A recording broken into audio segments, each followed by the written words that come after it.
ಓಂ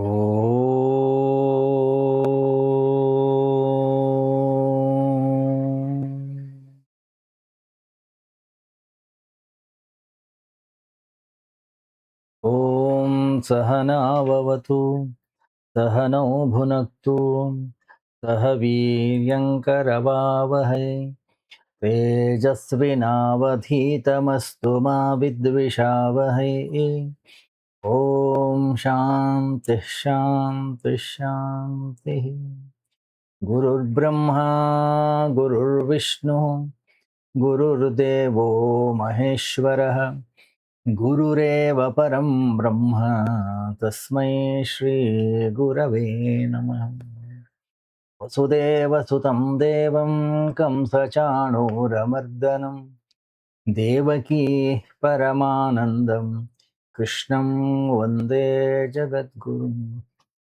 ಕೃಷ್ಣಂ ವಂದೇ ಜಗದ್ಗುರುಂ.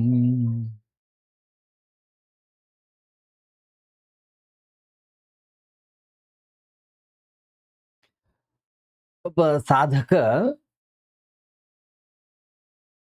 ಹಿಮಾಲಯದ ಒಂದು ತಪ್ಪಲಿನಲ್ಲಿ ಅತ್ಯಂತ ಸುಪ್ರಸಿದ್ಧವಾಗಿರ್ತಕ್ಕಂಥ ಒಂದು ದೇವಸ್ಥಾನವನ್ನು ಹುಡ್ಕೊಂಡು ಹೊರಟಿದ್ದಾರೆ.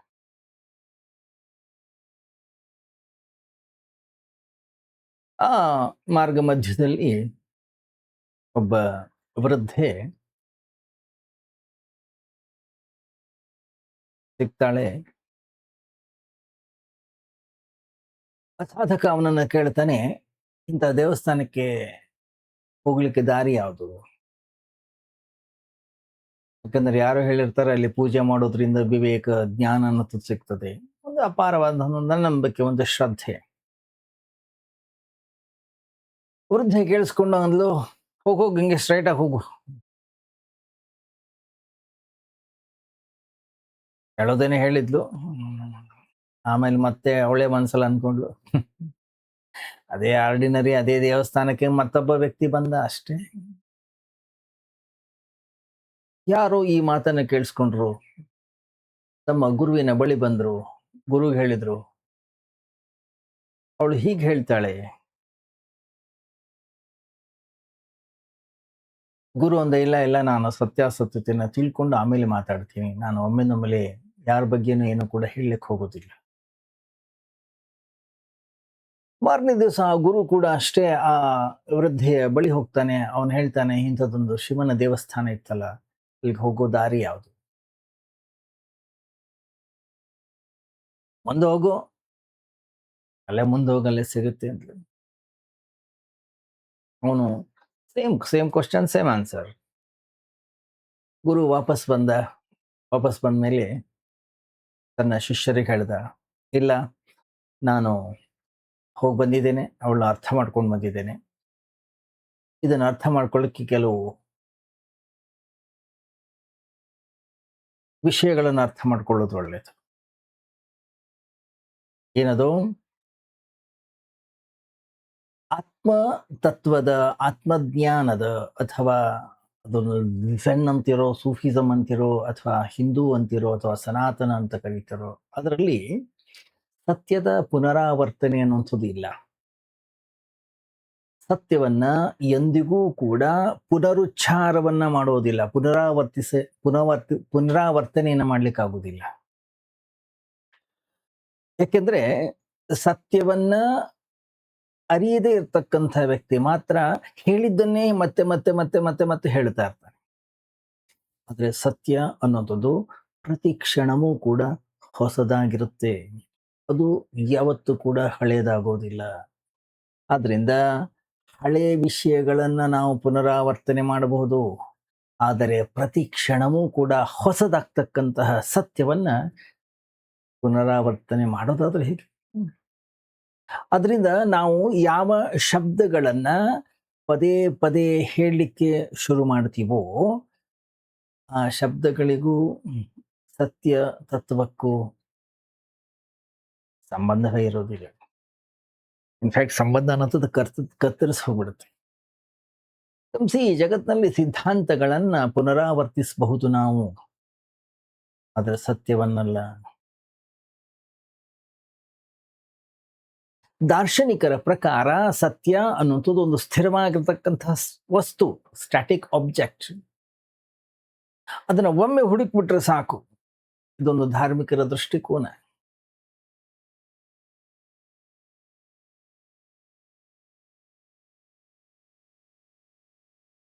ಧರ್ಮ ಏನ್ ಹೇಳುತ್ತೆ? ಗುರುಗಳೇನ್ ಹೇಳ್ತಾರೆ?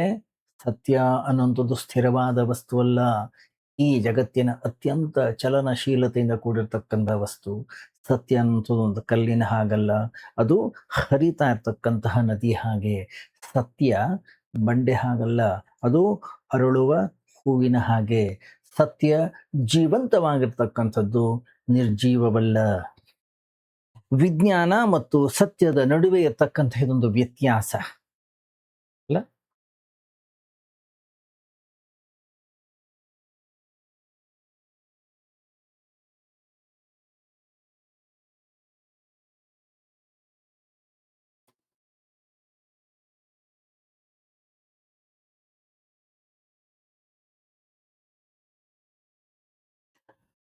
ಹೂವಿನ ಹಾಗೆ ಜೀವಂತ, ಅದು ನಿರ್ಜೀವವಲ್ಲ. ವಿಜ್ಞಾನ ಮತ್ತು ಧರ್ಮದ ಒಂದು ವ್ಯತ್ಯಾಸ ಏನಪ್ಪಾ ಅಂತಂದ್ರೆ, ವಿಜ್ಞಾನ ನಿರ್ಜೀವ ವಸ್ತುಗಳ ಸತ್ಯವನ್ನ ಶೋಧಿಸ್ತದೆ. ಆದ್ರಿಂದ ನ್ಯೂಟನ್ ಅಥವಾ ಐನ್ಸ್ಟೀನ್ ಒಮ್ಮೆ ಕಂಡುಹಿಡಿದಿರ್ತಕ್ಕಂತಹ ಸತ್ಯವನ್ನ ಇನ್ನೊಬ್ಬರು ಮತ್ತೆ ಕಂಡುಹಿಡಿಬೇಕಾಗಿಲ್ಲ, ಮತ್ತೊಮ್ಮೆ ಶೋಧಿಸಬೇಕಾಗಿಲ್ಲ. ಕೇವಲ ಅರ್ಥವನ್ನ ಮಾಡ್ಕೊಂಡ್ರೆ ಸಾಕು. ಆದರೆ ಧರ್ಮದ ಸತ್ಯ ಹಾಗಿಲ್ಲ. ಅದು ದಿನದಿಂದ ದಿನಕ್ಕೆ ಪ್ರತಿ ಕ್ಷಣವೂ ಕೂಡ ಬದಲಾಗ್ತಾನೆ ಇರುತ್ತೆ. ಅದು ಶ್ರೀಕೃಷ್ಣನಿರ್ಬಹುದು, ರಾಮಕೃಷ್ಣರಿರ್ಬಹುದು, ಬುದ್ಧನಿರ್ಬಹುದು, ಮಹಾವೀರನಿರ್ಬಹುದು. ಅವರು ಏನು ಸತ್ಯವನ್ನ ಕಂಡುಹಿಡ್ಕೊಂಡಿದ್ದಾರೆ ಅದನ್ನ ನಾನು ಮತ್ತೆ ಮತ್ತೆ ಜಪಿಸ್ತಾ, ಮತ್ತೆ ಮತ್ತೆ ನಾನು ಹೇಳ್ತಾ ಕೂತ್ಕೊಂಡ್ರೆ ನನಗೆ ಸತ್ಯ ಅನ್ನೋದು ಸಿಗೋದಿಲ್ಲ. ಸತ್ಯವನ್ನ ನಾನೇ ಅನ್ವೇಷಣೆಯನ್ನ ಮಾಡಬೇಕು. ಸತ್ಯವನ್ನ ಒಬ್ಬರಿಂದ ಇನ್ನೊಬ್ಬರಿಗೆ ಟ್ರಾನ್ಸ್ಫರ್ ಮಾಡ್ಲಿಕ್ಕೆ ಆಗೋಲ್ಲ. ಯಾಕೆ? ಅದೊಂದು ಅತ್ಯಂತ ವೈಯಕ್ತಿಕವಾಗಿರ್ತಕ್ಕಂಥ ಅನುಭವ. ಭಗವಂತನನ್ನ ಪಡೀಲಿಕ್ಕೆ ಈಗಾಗಲೇ ರೆಡಿಮೇಡ್ ಮಾರ್ಗ ಅನ್ನೋಂಥದ್ದು ಯಾವುದೂ ಇಲ್ಲ. ಯಾವುದೇ ಒಂದು ರೆಡಿ ಮ್ಯಾಪ್ ಅನ್ನೋಂಥದ್ದಿಲ್ಲ. ನಮ್ಮ ದಾರಿಯನ್ನ, ನಮ್ಮ ಶೋಧನೆಯನ್ನ ನಾವೇ ನಿರ್ಮಾಣ ಮಾಡ್ಕೊಳ್ಬೇಕು. ನಾವು ನಿರ್ಮಾಣ ಮಾಡಿ ಆದ್ಮೇಲೆ ನಮ್ಮ ಜೊತೆಗೆ ಅದು ಹೊರಟು ಹೋಗುತ್ತೆ. ಸತ್ಯವನ್ನ ನಾವೇ ಅನುಭವಿಸಬೇಕೇ ಹೊರತು ಶಬ್ದಗಳ ಮೂಲಕ ಅದನ್ನ ನೀಡ್ಲಿಕ್ಕಾಗೋದಿಲ್ಲ, ಕೊಡ್ಲಿಕ್ಕಾಗೋದಿಲ್ಲ. ಯಾಕೆ? ಯಾಕಂದ್ರೆ ಶಬ್ದಗಳು ಅರ್ಥಹೀನತೆಯಿಂದ ಕೂಡ್ಕೊಂಡಿವೆ. ಧರ್ಮವನ್ನ ವಿಜ್ಞಾನದ ಹಾಗೆ ತಪ್ಪಾಗಿ ಗ್ರಹಿಸಿ ಸಿದ್ಧಾಂತಗಳನ್ನ ಕಂಠಪಾಠ ಮಾಡಿ ಗಿಳಿಗಳ ಹಾಗೆ ಪುನರಾವರ್ತನೆ ಮಾಡೋದು, ಇದಲ್ಲ ಜ್ಞಾನ. ಏನಿದು? ಇದೊಂದು ಸ್ಮೃತಿ ಅಷ್ಟೇ, ಇದೊಂದು ನೆನಪಿನ ಶಕ್ತಿ ಅಷ್ಟೇ.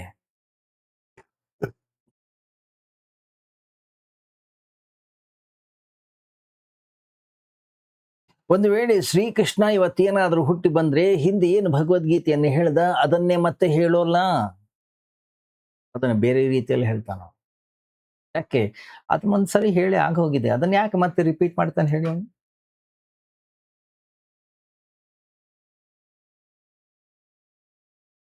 ನಾವು ವ್ಯವಹಾರದಲ್ಲಿ ನೋಡೋದಿಲ್ವೇ? ನಾವಂತೀವಿ, ನಂಗೆ ಮಾವಿನ ಹಣ್ಣು ಅಂದ್ರೆ ಬಹಳ ಇಷ್ಟ, ನನ್ನ ಮಗು ಅಂದ್ರೆ ಬಹಳ ಇಷ್ಟ, ನನ್ನ ಹೆಂಡತಿ ಅಂದ್ರೆ ಬಹಳ ಇಷ್ಟ, ನನಗೆ ಕಾರು ಅಂದ್ರೆ ಇಷ್ಟ. ಅರೆ, ಪ್ರತಿಯೊಂದಕ್ಕೂ ಒಂದೇ ಶಬ್ದ. ಪ್ರತಿಯೊಂದಕ್ಕೂ ಅದೇ ಶಬ್ದವನ್ನು ಉಪಯೋಗಿಸಿ ಉಪಯೋಗಿಸಿ ಉಪಯೋಗಿಸಿ ಆ ಶಬ್ದವನ್ನು ಹೆಚ್ಚು ಕಡಿಮೆ ಸಾಯಿಸಿಬಿಟ್ಟಿದ್ವಿ. ಆ ಶಬ್ದವನ್ನ ಎಷ್ಟು ಪುನರುಚ್ಚಾರವನ್ನ ನಾವು ಮಾಡಿದ್ದೇವೆ ಅಂತಂದ್ರೆ ಹೃದಯದಲ್ಲಿ ಯಾವುದೇ ರೀತಿಯ ಸ್ಪಂದನೆ ಉಂಟಾಗೋದಿಲ್ಲ ಆ ಶಬ್ದವನ್ನು ಉಚ್ಚರಿಸಿದ್ರೆ.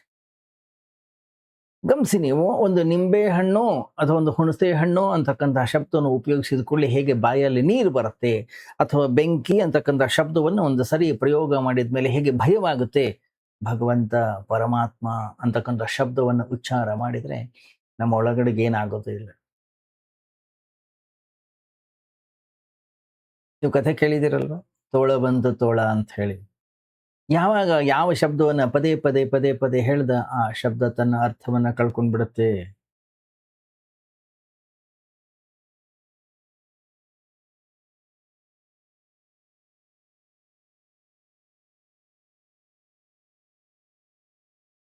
ಯಹೂದಿಗಳಲ್ಲಿ ಒಂದು ನಿಯಮ ಇದೆ. ಭಗವಂತನ ಹೆಸರನ್ನ ನಿಮ್ಮ ತುಟಿಗಳ ಮೂಲಕ ಹೇಳ್ಬಾರ್ದು. ಯಾಕಂದ್ರೆ ನಿಮ್ಮ ತುಟಿಗಳು ಏನನ್ನು ಉಚ್ಚಾರಿಸ್ತವೆ ಎಲ್ಲವೂ ಕೂಡ ಮಲಿನವಾಗುತ್ತವೆ. ಯಾಕೆಂದ್ರೆ ಭಗವಂತನಿಗೆ ನಿರ್ದಿಷ್ಟವಾಗಿರ್ತಕ್ಕಂಥ ಹೆಸರಿಲ್ಲ. ಅದು ಕೇವಲ ಸಂಕೇತ. ಗಮನಿಸಿ, ಯಾವಾಗ ಅನುಭವ ಅನ್ನತಕ್ಕಂಥದ್ದು ಇಲ್ಲವೋ ಆವಾಗ ಪದೇ ಪದೇ ಆ ಶಬ್ದಗಳನ್ನು ಉಪಯೋಗಿಸ್ತೀವಿ. ಯಾವಾಗ ಶಬ್ದಗಳ ಪದೇ ಪದೇಯನ್ನು ಉಪಯೋಗಿಸ್ತೇವೋ ಆ ಶಬ್ದಗಳು ತಮ್ಮ ಜೀವನ ಕಳ್ಕೊಳ್ತವೆ.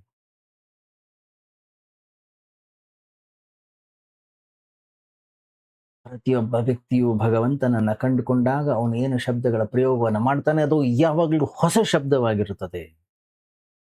ಆದ್ರಿಂದಲೇ ಈ ಜಗತ್ತಿನಲ್ಲಿ ಎಷ್ಟು ಜನ ಮಹಾತ್ಮರಾಗಿ ಹೋದ್ರು ಅಷ್ಟು ಧರ್ಮಗಳ ಉದಯವಾಯಿತು.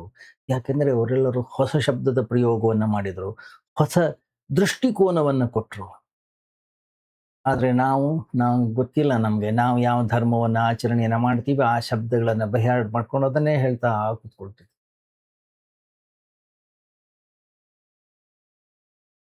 ಯಾವಾಗ ಈ ರೀತಿಯಲ್ಲಿ ಪದೇ ಪದೇ ಆ ಶಬ್ದಗಳ ಪ್ರಯೋಗವಾಯಿತೋ ಮತ್ತೊಬ್ಬ ಸಂತ ಯಾರು ಬರ್ತಾನೆ ಅದನ್ನ ಸಂಪೂರ್ಣವಾಗಿ ಬಿಟ್ಟು ಹೊಸ ಶಬ್ದಗಳ ಪ್ರಯೋಗವನ್ನು ಮಾಡ್ತಾನೆ, ಹೊಸ ಸಿದ್ಧಾಂತವನ್ನು ಹೇಳಕ್ ಶುರು ಮಾಡ್ತಾನೆ. ಗಮನಿಸಿ ನೀವು, ಹಿಂದೆ ಎಲ್ಲ ಮಹಾತ್ಮರು ಸಂತರು ಏನಾಗಿ ಹೋದ್ರು, ಹಿಂದೆ ಏನ್ ಹೇಳಿದ್ರು ಅದನ್ನ ಇವತ್ತು ಹೇಳಲಿಲ್ಲ, ಇವತ್ತು ಏನ್ ಹೇಳಲಿಕ್ಕೆ ಹೊರಟಿದ್ದಾರೆ ನಾಳೆ ಅದನ್ನ ಹೇಳೋದಿಲ್ಲ. ಯಾಕಂದ್ರೆ ಸತ್ಯ ಯಾವಾಗ್ಲೂ ಕೂಡ ನವನವೀನ. ಯಾಕಂದ್ರೆ ಹಳೆಯ ಧರ್ಮಗಳಂತಕ್ಕಂಥವೆಲ್ಲ ಶಬ್ದಗಳಲ್ಲಿ ಬಂದಿಯಾಗ್ತವೆ. ಸತ್ಯ ಶಬ್ದಗಳ ಬಲೆಯಲ್ಲಿ ಸಿಗೋದಿಲ್ಲ. ಶಬ್ದಗಳ ಬಲೆಯಲ್ಲಿ ಸಿಗದೇ ಇರತಕ್ಕಂಥ ಮೀನಿನ ಹಾಗೆ.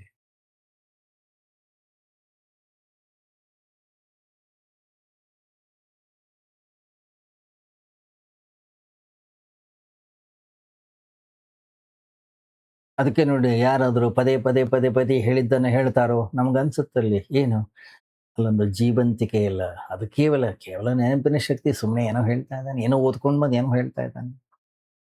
ಏನದು ಅಲ್ಲಿ ಕೇವಲ ಒಂದು ಪಾಂಡಿತ್ಯ ಮಾತ್ರ. ಅವನು ಜ್ಞಾನಿ ಅಲ್ಲ. ಜ್ಞಾನಿ ಸತ್ಯವನ್ನ ಅರಿತವನಲ್ಲ ಅವ.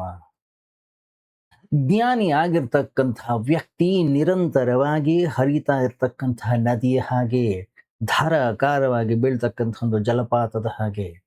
ನೀರು ಒಂದೇ ಬಣ್ಣದಲ್ಲಿ ಯಾವತ್ತೂ ಕೂಡ ನೋಡ್ಲಿಕ್ಕೆ ಸಿಗೋಲ್ಲ. ಪ್ರತಿ ಕ್ಷಣವೂ ಕೂಡ ಅದು ಬದಲಾಗುತ್ತಾ ಇರ್ತದೆ. ಪ್ರತಿ ಕ್ಷಣವೂ ಕೂಡ ಅದು ಚಲಿಸ್ತಾನೆ ಇರುತ್ತೆ. ಯಾಕೆಂದ್ರೆ ಅದೊಂದು ಜೀವಂತ ವಾಹಿನಿ. ಒಂದು ವೇಳೆ ನೀವು ನದಿಯ ದಂಡೆಯ ಮೇಲೆ ಕುಳಿತು ನದಿಯನ್ನು ಅಧ್ಯಯನ ಮಾಡಿ ನೋಡಿ, ಪ್ರತಿ ಕ್ಷಣ ಅದು ಬದಲಾಗೋದನ್ನು ನೀವೇ ಕಾಣ್ತೀರಿ. ಕೆಲವೊಮ್ಮೆ ಖುಷಿಯಾಗಿ, ಉಲ್ಲಾಸದಿಂದ, ಸಂತೋಷದಿಂದ, ಸಂಭ್ರಮದಿಂದ ಹರಿತಾ ಇರುತ್ತೆ. ಕೆಲವೊಮ್ಮೆ ನರ್ತನವನ್ನ ಮಾಡ್ತಾ ಇರುತ್ತೆ. ಕೆಲವೊಮ್ಮೆ ಬಹಳ ಗಂಭೀರವಾಗಿ, ಕೆಲವೊಮ್ಮೆ ಬಿರುಗಾಳಿ ಬಂದಾಗ, ಪ್ರವಾಹ ಬಂದಾಗ ಅದರ ರೌದ್ರ ರೂಪ ವಿಕೃತ, ಭಯಾನಕ ಎಲ್ಲ ಆಗಿರುತ್ತೆ. ಒಂದು ತಾಂಡವ ನೃತ್ಯ ನಡೀತಾ ಇರುತ್ತೆ. ಒಮ್ಮೊಮ್ಮೆ ಅದು ಎಷ್ಟು ಶಾಂತವಾಗಿರ್ತದೆ ಅಂತಂದ್ರೆ, ಇದೇ ನದಿಯ ಇಷ್ಟು ರೌದ್ರ ರೂಪವನ್ನು ತಾಳಿತ್ತು ಅದನ್ನು ಊಹಿಸ್ಲಿಕ್ಕೂ ಕೂಡ ನಮ್ಗಾಗೋದಿಲ್ಲ. ಒಂದೇ ಒಂದು ಅಲೆಯೂ ಇಲ್ಲದೆ ಕೆಲವೊಮ್ಮೆ ಧ್ಯಾನಸ್ಥನಾದಂತಹ ಶಿವನ ಹಾಗಿರ್ತದೆ. ಅದೇ ನದಿ ಬೇಸಿಗೆಯಲ್ಲಿ ಬತ್ತಿ ಹೋಗಿರ್ತದೆ. ನವ ವಧುವಿನ ಹಾಗೆ ಅತ್ಯಂತ ಕ್ಷೀಣವಾಗಿ, ತೆಳ್ಳಗೆ. ಮಳೆ, ಚಳಿ, ಬೇಸಿಗೆ ಏನೇ ಇರಲಿ ನದಿ ಬದಲಾಗುತ್ತಾನೆ ಇರುತ್ತೆ.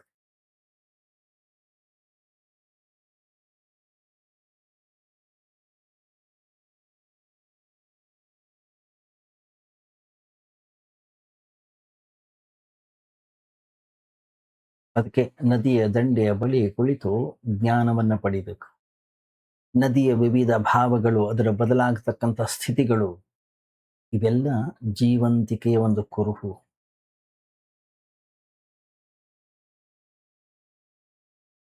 ಹೊಳೆತು ನಾರ್ತಾ ಇರ್ತಕ್ಕಂಥ ಒಂದು ಕೆಸರುಗುಂಡಿ ಈ ಲಕ್ಷಣಗಳನ್ನ ನೀವು ಕಾಣುವುದಿಲ್ಲ. ಯಾಕೆ? ಅದು ಯಾವಾಗಲೂ ಒಂದೇ ರೀತಿ ಇರುತ್ತೆ. ದುರ್ನಾಥವನ್ನ ಬೀರುತ್ತಾ ಹೊಳಿತಾ ಇರುತ್ತೆ. ಅದರ ಸುತ್ತಮುತ್ತಲಿನ ಜೀವ ಕಳೆ ಇಂಗಿ ಹೋಗಿರ್ತದೆ. ಆದರೆ ಪಂಡಿತರಿಗೆ ಹೆಣಗಳಂದ್ರೆ ಬಹಳ ಪ್ರೀತಿ. ಯಾಕೆ? ಯಾಕೆಂದ್ರೆ ಹೆಣದ ಜೊತೆಗೆ ನೀವು ಏನು ಬೇಕಾದ್ರೂ ಆಟ ಆಡ್ಬೋದು. ಏನು ಬೇಕಾದ್ರೂ ಕೂಡ ವ್ಯವಹಾರವನ್ನು ಮಾಡೋದು. ಜೀವಂತಿಕೆ ನಮ್ಮ ಮಾತು ಕೇಳೋದಿಲ್ಲ. ಅದು ಯಾವುದೇ ಕಟ್ಟುಪಾಡುಗಳಿಗೆ ಒಳಗಾಗೋದಿಲ್ಲ, ಬಗ್ಗೋದಿಲ್ಲ. ಈ ಎಲ್ಲ ಗಡಿಗಳನ್ನ ಅದು ಮುರಿದು ಹಾಕುತ್ತದೆ.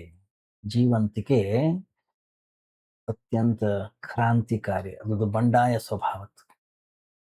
ಗಮನಿಸಿ, ಜಗತ್ತಿನಲ್ಲಿ ಸತ್ಯಕ್ಕಿಂತ ದೊಡ್ಡದಾಗಿರ್ತಕ್ಕಂಥ ಒಂದು ಬಂಡಾಯ ಕ್ರಾಂತಿ ಇನ್ನೊಂದಿಲ್ಲ.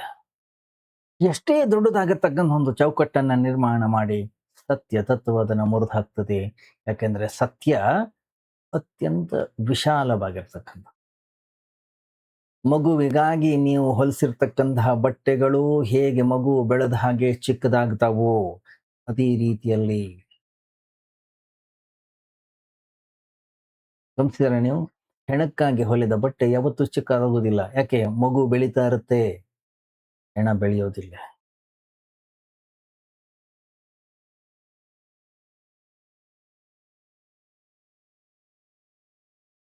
ಆದ್ರೆ ಎಲ್ಲಿ ತನಕ ನಾವು ಸತ್ಯ ತತ್ವವನ್ನ ತಿಳಿಯೋದಿಲ್ಲ, ಅಲ್ಲಿ ತನಕ ಹಿಂದಿಂದಾನೇ ಹೇಳ್ತಾ ಇರ್ತೀವಿ.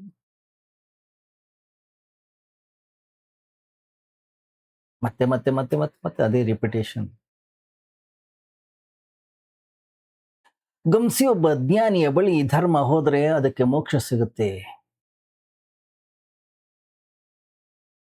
ಅದೇ ಒಬ್ಬ ಸ್ಮೃತಿ, ಒಬ್ಬ ಪಂಡಿತ, ಅದನ್ನೇ ಅವನು ಬಂಧನಕ್ಕೊಳಪಡಿಸ್ತಾನೆ. ಜ್ಞಾನಿಯ ನಿಜವಾದ ಶತ್ರು ಪಾಪಿ ಅಲ್ಲ. ಮತ್ತೆ ಅದೇ ಈ ಶಬ್ದಗಳ ಸಂಗ್ರಹವನ್ನ ಮಾಡ್ಕೊಂಡವ್ರು ನಾವೆಲ್ಲ. ಗಮನಿಸಿ, ವಿಷಯವನ್ನು ಮೊದಲು ಬಹಳ ಸ್ಪಷ್ಟವಾಗಿ ಅರ್ಥ ಮಾಡ್ಕೊಳ್ಬೇಕು. ಜ್ಞಾನಿಯ ಬಳಿ ಹೋಗಿ ನೀವೇನಾದ್ರು ಕೇಳಿದ್ರೆ, ಇವತ್ತು ಒಂದು ಮಾತು ಹೇಳಿದ್ರೆ ನಾಳೆ ಇನ್ನೊಂದನ್ನು ಹೇಳ್ತಾನೆ, ನಾಡಿದ್ದು ಮತ್ತೊಂದನ್ನು ಹೇಳ್ತಾನೆ. ಯಾಕೆಂದ್ರೆ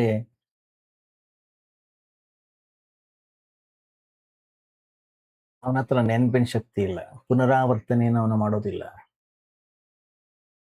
ಪ್ರತಿ ಕ್ಷಣವೂ ಕೂಡ ತನ್ನ ಅಂತಃಕರಣದ ಒಳಗಡೆ ಉಂಟಾಗ್ತಕ್ಕಂತಹ ಸಹಜ ಸಂವೇದನೆಯನ್ನ ಅವನು ಅಭಿವ್ಯಕ್ತಪಡಿಸ್ತಾನೆ.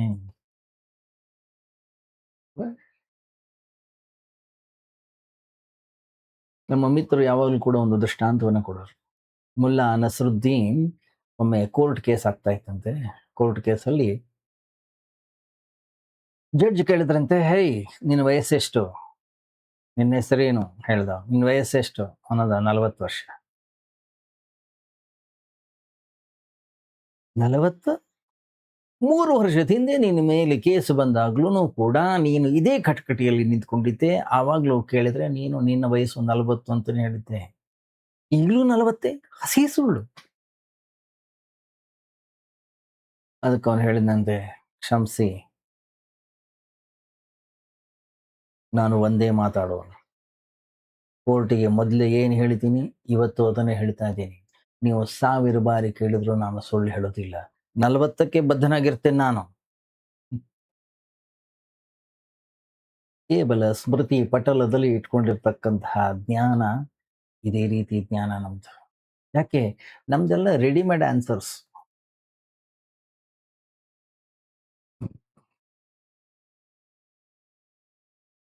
ಕೆಲವು ರೆಡಿಮೇಡ್ ಕ್ವಶನ್ಸ್ ಇವೆ, ಇನ್ನು ಕೆಲವು ರೆಡಿಮೇಡ್ ಆನ್ಸರ್ಗಳಿವೆ.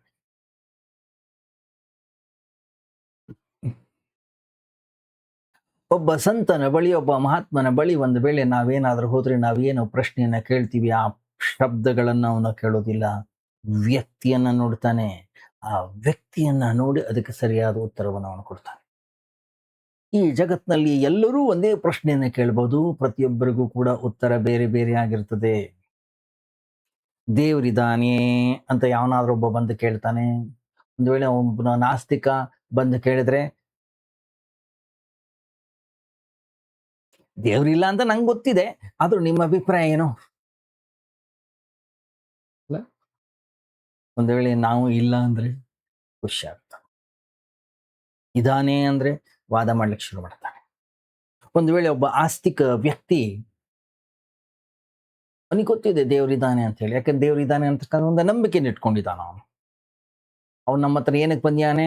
ನಮ್ಮಿಂದ ಒಂದು ಬೆಂಬಲ, ಒಂದು ಸಾಕ್ಷಿ ಬಯಸ್ತಾ ಇರ್ತಾನೆ. ಒಂದು ವೇಳೆ ಅವನ ಮುಂದೆ ಏನಾದ್ರೂ ನಾವು ಹಾ ಹೌದಪ್ಪ ಇದ್ದಾನೆ ಅಂದ್ರೆ ಅವನ ಅಹಂಕಾರಕ್ಕೆ ತೃಪ್ತಿ ಆಗುತ್ತೆ, ಖುಷಿ ಆಗುತ್ತೆ. ಒಬ್ಬ ಜಿಜ್ಞಾಸು, ಒಬ್ಬ ವಿವೇಕಿ, ಅವನಿಗೆ ಆಸ್ತಿಕತೆ ಇಲ್ಲ, ಅವನಿಗೆ ನಾಸ್ತಿಕತೆ ಇಲ್ಲ. ಆತನಿಗೆ ಸತ್ಯವನ್ನ ತಿಳಿತಕ್ಕಂಥ ಶುದ್ಧ ಕುತೂಹಲ ಮಾತ್ರ ಇರ್ತದೆ. ಆದ್ರೆ ಒಬ್ಬ ಪಂಡಿತ ಬೈ ಹಾರ್ಟ್ ಮಾಡ್ಕೊಂಡವನು, ರೆಡಿಮೇಡ್ ಆನ್ಸರ್ ಇರೋನು, ಎಲ್ಲರಿಗೂ ಒಂದೇ ಉತ್ತರವನ್ನು ಕೊಡ್ತಾನೆ. ಆದ್ರೆ ಜ್ಞಾನಿ ಮೂವರಿಗೂ ಬೇರೆ ಬೇರೆ ಉತ್ತರವನ್ನ ಕೊಡ್ತಾನೆ. ಯಾಕೆಂದ್ರೆ ಒಬ್ಬ ಪಂಡಿತ ಪ್ರಶ್ನೆಯನ್ನ ನೋಡಿದ್ರೆ, ಒಬ್ಬ ಜ್ಞಾನಿ ವ್ಯಕ್ತಿಯನ್ನ ನೋಡ್ತಾನೆ. ಗಮನಿಸಿ ನೀವು, ಆಧುನಿಕ ವೈದ್ಯಕೀಯ ವಿಜ್ಞಾನ ಕೂಡ ಈ ಸತ್ಯವನ್ನ ಒಪ್ಪಿಕೊಳ್ಳುತ್ತದೆ. ಒಂದೇ ಕಾಯಿಲೆ ಇರಬಹುದು, ಎಲ್ಲರಿಗೂ ಒಂದೇ ಔಷಧಿ ಕೆಲಸ ಮಾಡೋದಿಲ್ಲ. ಎರಡು ರೋಗಿಗಳ ಲಕ್ಷಣಗಳು, ಸಿಂಪ್ಟಮ್ಸ್, ಬ್ಲಡ್ ರಿಪೋರ್ಟ್ ಇರ್ಬೋದು, ಎಕ್ಸ್ರೇ ಇರ್ಬೋದು, ಎರಡೂ ಕೂಡ ಒಂದೇ ಆಗಿದ್ರು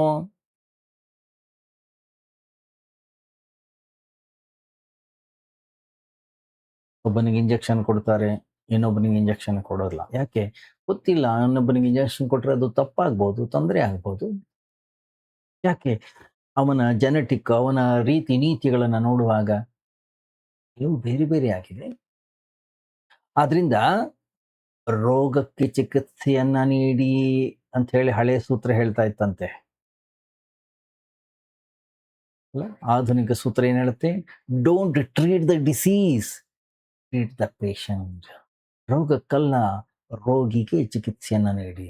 ಜ್ಞಾನಿ ಅಂತಕ್ಕಂಥವನ್ ಹಾಗೆ, ಆತ ಹತ್ರ ಬಂದಂತಹ ಸಾಧಕನ ಪ್ರಶ್ನೆಗೆ ಉತ್ತರ ಕೊಡೋದಿಲ್ಲ, ವ್ಯಕ್ತಿಗೆ ಚಿಕಿತ್ಸೆಯನ್ನ ನೀಡುತ್ತಾನೆ.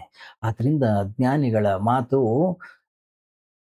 ಒಂದ್ ವೇಳೆ ನಾವು ಅದನ್ನ ಒಟ್ಟು ಗೂಡಿಸಿದರೆ ಬಹಳ ವಿರೋಧಾಭಾಸ ಇರುತ್ತೆ, ಕನ್ಸಿಸ್ಟೆನ್ಸಿ ಇರುವುದಿಲ್ಲ.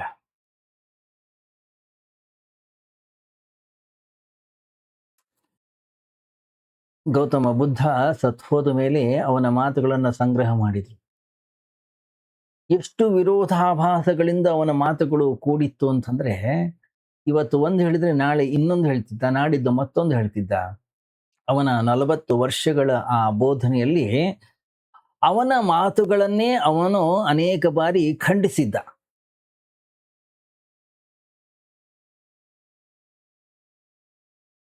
ಅದರಿಂದ ಅವನು ಸತ್ತು ಹೋದ ಮೇಲೆ ಅವನ ಮಾತುಗಳನ್ನು ಆಧರಿಸಿ ಅನೇಕ ಪಂಥಗಳು, ಅನೇಕ ಸಂಪ್ರದಾಯಗಳು ಹುಟ್ಕೊಂಡು,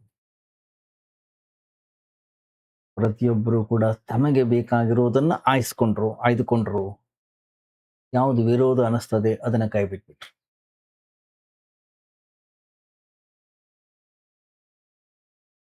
ಅಲ್ಲ, ಗಮನಿಸಿ, ನಮ್ಮ ಮನಸ್ಸು ತರ್ಕವನ್ನು ಸೃಷ್ಟಿ ಮಾಡ್ತದೆ.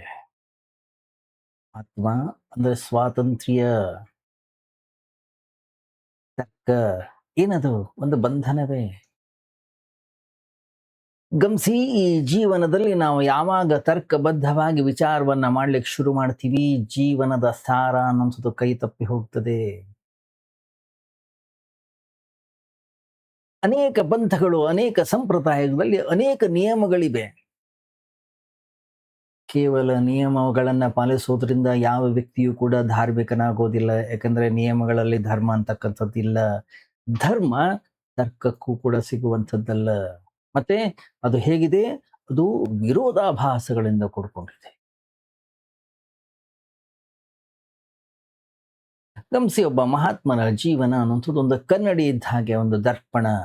ಕನ್ನಡಿಯ ಮುಂದೆ ನಾನು ಇವತ್ತು ನಿಂತ್ಕೊಂಡು 20 ವರ್ಷಗಳ ಹಿಂದೆ ನಾನು ಹೇಗಿದ್ದೆ,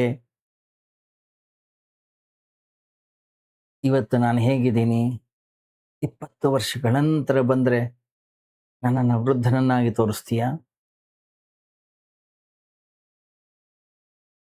10 ವರ್ಷದ ಹಿಂದೆ ನನ್ನನ್ನು ಬೇರೆ ತರ ತೋರಿಸಿದ್ದೆ, ಅದ್ರ ಹಿಂದೆ ನನ್ನನ್ನು ಬೇರೆ ತರ ತೋರಿಸಿದ್ದೆ, ಇವತ್ತು ಬೇರೆ ತರ ತೋರಿಸ್ತಾ ಇದ್ದೆ.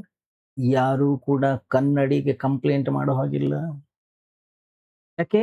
ಕನ್ನಡಿಗೆ ಒಂದೇ ಗೊತ್ತು, ಪ್ರಸ್ತುತವಾಗಿ ಅದರ ಮುಂದೆ ಯಾರು ನಿಂತಿದ್ದಾರೆ ಅದನ್ನು ತೋರಿಸೋದಷ್ಟೇ. ವಸ್ತುವೇ ಬದಲಾದಾಗ ಕನ್ನಡಿ ತಾನೇ ಏನು ಮಾಡ್ತದೆ ಹೇಳಿ ನೋಡೋಣ. ಇನ್ನು 50 ವರ್ಷಗಳ ನಂತರ ಬಂದ್ರು ನೋಡು ಕೂಡ ಕನ್ನಡಿ ನಾವು ಹೇಗಿದ್ದೀವೋ ಹಾಗೆ ತೋರಿಸ್ತದೆ. ಆದ್ರೆ ಫೋಟೋ ಹಾಗಲ್ಲ. ಫೋಟೋ ನೀವು ಯಾವಾಗಲೇ ಬರಲಿ, ಅದು ಒಂದೇ ತರ ತೋರಿಸುತ್ತೆ. ಯಾಕೆ? ಫೋಟೋ ಸತ್ತು ಹೋಗಿದ್ದು, ಜೀವಂತ ಅಲ್ಲ. ಕನ್ನಡಿ ಜೀವಂತವಾಗಿದೆ. ನೆನ್ನೆ ವಸಂತ ಋತು ಇತ್ತು, ಹೂ ಅರಳಿತ್ತು. ಇವತ್ತು ಶರತ್ಕಾಲ, ಎಲೆಗಳೆಲ್ಲ ಉದುರು ಹೋಗಿವೆ. ನೆನ್ನೆ ನದಿಯಲ್ಲಿ ಒಂದು ಪ್ರವಾಹ ಇತ್ತು, ಇವತ್ತು ಬತ್ತಿ ಮರುಭೂಮಿಯಾಗಿದೆ. ಯಾರೇನ್ ಮಾಡ್ಲಿಕ್ಕೆ ಸಾಧ್ಯ? ಇದು ಸತ್ಯ.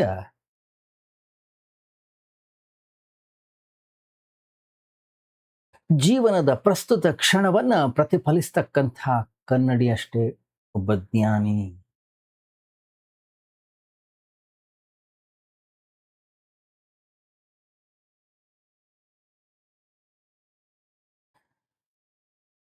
ಸುತ್ತಮುತ್ತಲಿನ ವಾತಾವರಣವನ್ನ ನೋಡ್ತಾನವನು. ಕೇವಲ ಶಾಸ್ತ್ರದಲ್ಲಿ ಏನು ಉತ್ತರವನ್ನ ಬರೆದಿಟ್ಟಿದ್ದಾರೆ ಅದನ್ನಷ್ಟೇ ಹೇಳುವಂತ ಕೆಲಸವನ್ನು ಜ್ಞಾನ ಯಾವತ್ತೂ ಕೂಡ ಮಾಡೋದಿಲ್ಲ. ಯಾಕೆ? ಒಬ್ಬ ಪಂಡಿತ, ಒಬ್ಬ ತಿಳಿದವ ಏನ್ ಮಾಡ್ತಾನೆ? ಶಾಸ್ತ್ರದಲ್ಲಿ ಏನ್ ಹೇಳಿದೆ ಅದನ್ನ ಬೈಹಾರ್ಟ್ ಮಾಡ್ಕೊಂಡು ಹೇಳ್ತಾನೆ ಅಷ್ಟೇ. ಅದಕ್ಕೆ ಹೇಳಿದ್ದು, ಆ ವೃದ್ಧೆ ಏನು ಉತ್ತರ ಕೊಟ್ಲು ಅದು ಬೈಹಾರ್ಟ್ ಮಾಡಿದ್ಲು. ಒಂದು ಸಣ್ಣ ಘಟನೆ. ಏನದು? ಪ್ರತಿ ದಿವಸವೂ ಕೂಡ ಯಾರೋ ಹೋಗ್ತಿದ್ರು ಅದೊಂದು ದೇವಸ್ಥಾನಕ್ಕೆ, ಸುಪ್ರಸಿದ್ಧ ದೇವಸ್ಥಾನ ಅದು. ಒಂದು ಹಂತ ಬಂದ್ಮೇಲೆ ಅವಳಿದ್ಲು ಅಂತ ಹೇಳಿ ಎಲ್ಲರೂ ಕೂಡ ಕೇಳೋರು. ಈ ದೇವಸ್ಥಾನಕ್ಕೆ ಹೋಗೋದು ಯಾವುದು? ಯಾಕೆ?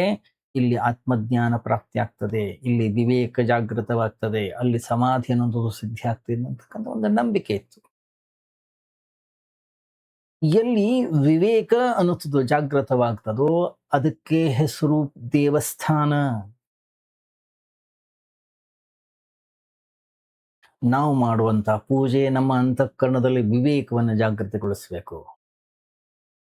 ಒಂದು ವೇಳೆ ನೀವು ಮರದ ಕೆಳಗಡೆ ಕೂತ್ಕೊಂಡ್ರು ಅಥವಾ ಒಂದು ವೇಳೆ ಅಂಗಡಿಯಲ್ಲಿ ಕೂತ್ಕೊಂಡು ನಿಮ್ಮ ಅಂತಃಕರಣದಲ್ಲಿ ವಿವೇಕ ಜಾಗೃತವಾದರೆ ನಿಮಗೆ ಅದೇ ದೇವಸ್ಥಾನ.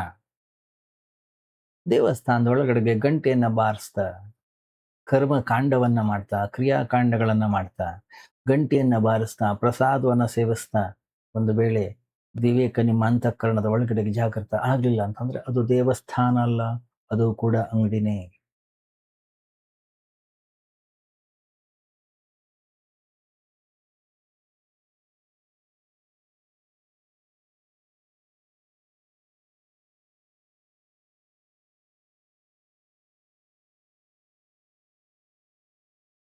ಗಮನಿಸಿ, ಅವಳು ಹೇಳಿದ್ಲು ನೇರವಾಗಿ ಹೋಗು, ಬಲಕ್ಕೂ ತಿರುಗಬೇಡ, ಎಡಕ್ಕೂ ತಿರುಗಬೇಡ, ಮಧ್ಯದಲ್ಲಿ ಮುಂದೆ ಹೋಗ್ತಾ ಇರು. ಆ ಕಡೆಯೂ ವಾಲಬೇಡ, ಈ ಕಡೆಯೂ ಕೂಡ ವಾಲಬೇಡ. ನಮ್ಮ ಜೀವನದ ಪ್ರಯಾಣ ಹೀಗೆ. ಏನದು? ಮಧ್ಯಮ ಮಾರ್ಗ, ಸಮತ್ವ. ಆವಾಗ ಮಾತ್ರ ವಿವೇಕ ಅಂತಕ್ಕಂಥ ಸಿಗ್ತಕ್ಕಂತಹ ದೇವಸ್ಥಾನವನ್ನ ನಾವು ತಲುಪಲಿಕ್ಕೆ ಸಾಧ್ಯ. ಸಮ್ಯಕ್ ಮಾರ್ಗ ಅಂತಾರೆ.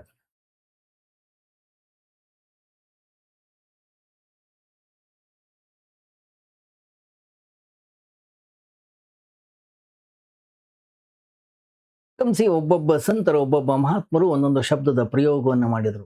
ಹಾಗೆ ಬುದ್ಧ, ಮಹಾವೀರ ಸಮ್ಯಕ್ ಶಬ್ದವನ್ನ ಬಹಳಷ್ಟು ಉಪಯೋಗಿಸ್ತಾರೆ. ಏನು ಸಮ್ಯಕ್ ಅಂದ್ರೆ? ಈ ಕಡೆಯೂ ಅಲ್ಲ, ಈ ಕಡೆಯೂ ಅನ್ನೋದಿಲ್ಲ, ನೇರ ಅಥವಾ ಸಮತೋಲನದಲ್ಲಿರುವಂಥದ್ದು. ಅಲ್ಲ, ಹಿಂದೆ ಎಲ್ಲ ಅಳತೆಯನ್ನ ಮಾಡ್ಲಿಕ್ಕೆ ತೂಕ ಇರ್ತಿತ್ತು. ತೂಕಕ್ಕೆ ಅಳತೆಗೋಲು 2 ತಟ್ಟೆಗಳಿರ್ತಿತ್ತು. ಒಂದರಲ್ಲಿ ಕೆಜಿ ಕಲ್ಲಿಟ್ರೆ ಇನ್ನೊಂದು ಕಡೆ ಸಾಮಾನು.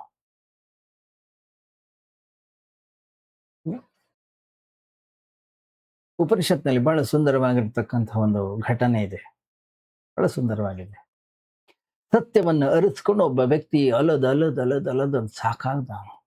ಎಲ್ಲ ಶಾಸ್ತ್ರಗಳನ್ನು ಕಂಠಪಾಠ ಮಾಡ್ದ, ಭಗವದ್ಗೀತೆಯನ್ನು ಕಂಠಪಾಠ ಮಾಡ್ದ, ಮಂತ್ರಗಳನ್ನು ಕಂಠಪಾಠ ಮಾಡ್ದ, ಯಾರಿಗೇನೇನು ಹೇಳ್ತಾರೆ ಎಲ್ಲ ಸಾಧನೆಯನ್ನು ಮಾಡ್ದ.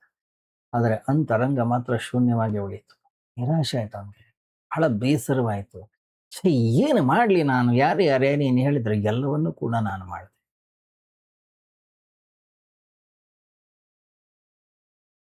ಗುರುವಿನ ಬಳಿ ಹೋಗ್ತಾನೆ. ಮತ್ತೊಮ್ಮೆ ಅವ್ರಂತಾರೆ, ನೀ ಎಲ್ಲಿ ಹುಡುಕ್ತಾ ಇದೀಯ? ಅಲ್ಲಿ ಆ ಸತ್ಯ ತತ್ವ ಇಲ್ಲೇ ಇಲ್ಲಪ್ಪ. ಕೆಲಸ ಮಾಡು, ಅಲ್ಲಿ ಎದುರುಗಡೆ ಶೆಟ್ರ್ ಅಂಗಡಿ ಇದೆಯಲ್ಲ, ಅಲ್ಲಿ ಹೋಗಿ ಕೂತ್ಕೋ. ಅವನ ಹೆಸರು ತುಲಾಧರ ಅಂತ. ಅವನ ಹತ್ರ ಹೋಗಿ ಕೂತ್ಕೋ, ನಿನಗೆ ಸತ್ಯ ಸಿಗುತ್ತೆ ಅಂದ. ಅವನ ಹತ್ರ ಹೋದ್ರೆ ಸತ್ಯ ಸಿಗುತ್ತೆ. ಅವನ ಹತ್ರ ಹೋಗ್ತಾನೆ, ನಂಗೆ ಸತ್ಯ ತತ್ವ ಬೇಕು, ಗುರುಗಳು ನಿನ್ನ ಹತ್ರ ಕಳಿಸ್ಯಾರೆ, ಕೂತ್ಕೋ. ನನಗೇನು ಗೊತ್ತಿಲ್ಲಪ್ಪ ಸತ್ಯ ಏನು ಅವೆಲ್ಲ ಗೊತ್ತಿಲ್ಲ. ಕೂತ್ಕೋ ನಾನೇನ್ ಮಾಡ್ತೀನಿ ಅದನ್ನ ನೋಡ್ತಾ ಇರು.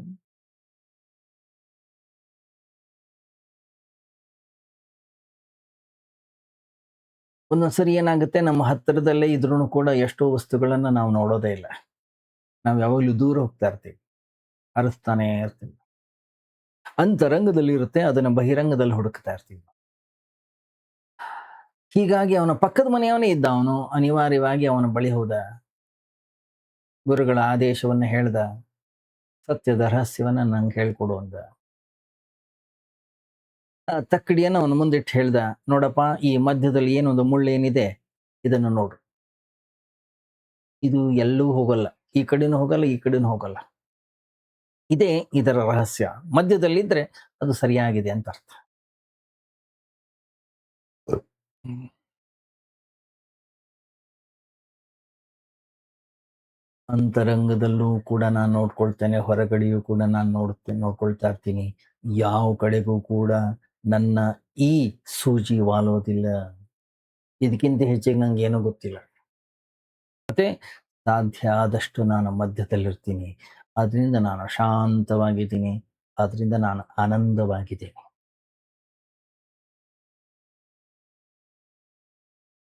ಏನಿದು? ಇದಕ್ಕೆ ಸಮತೋಲನ ಅಂತಾರೆ. ಇದಕ್ಕೆ ಸಮತ್ವ ಅಂತ ಕರೀತಾರೆ. ಇದನ್ನ ಅಷ್ಟಾಂಗ ಯೋಗ ಅಂತ ಕರೀತಾರೆ. ಇದನ್ನ ಸಮ್ಯಕ್ ಜ್ಞಾನ ಅಂತ ಕರೀತಾರೆ.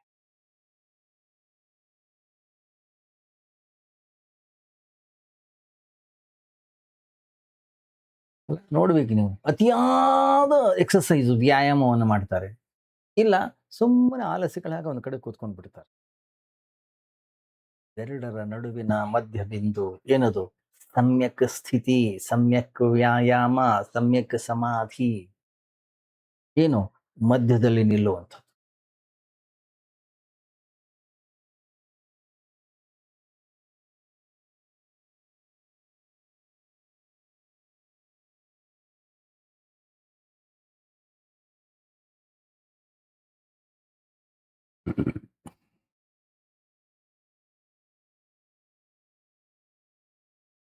ಸಮತ್ವಂ ಯೋಗ ಉಚ್ಯತೆ ಭಗವದ್ಗೀತೆ ಹೇಳುತ್ತೆ.